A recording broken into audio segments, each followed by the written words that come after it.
A story that has the borderland talking tonight. A woman visiting her fiance at Fort Bliss last weekend drove back to the Phoenix area this week without realizing two kittens were stuck under the hood of her SUV.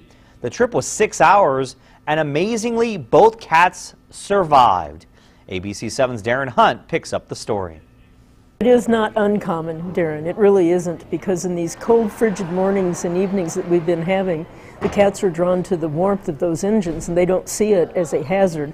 They think it's kind of a neat little maze that they can crawl up into and get warm. Betty Hoover, executive director of the Humane Society of El Paso, says she's heard plenty of stories about cats crawling under the hoods of cars. But traveling through 3 states under the hood of a moving car and surviving is a whole other thing for a cat, even if they do have 9 lives. It's very surprising to me that the cats survived. They must have been terrified in there and holding on for dear life. And if, the reality is that maybe the wrong move could have cost them their lives. Or at least one of them. This is video from a Hyundai dealership in Chandler, Arizona, when the 2 cats were pulled one by one from the SUV after being nestled in the firewall area toward the passenger side. Hoover said if cats tend to get under your hood often in the winter, you can always tap on the hood every morning to scare them away. Or you can lift the hood and then drop it, and that should startle them. Definitely, if you know there's a cat up in there, that's a very good method to get them to come out. These are pictures of the kittens after they were pulled from the engine, amazingly unharmed. A man at the dealership told me a woman who works there took the kittens to a no-kill shelter.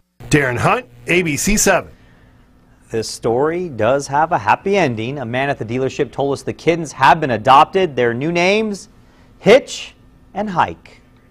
How appropriate. I love it. I think it's great. To Storm Talk Weather now, let's get our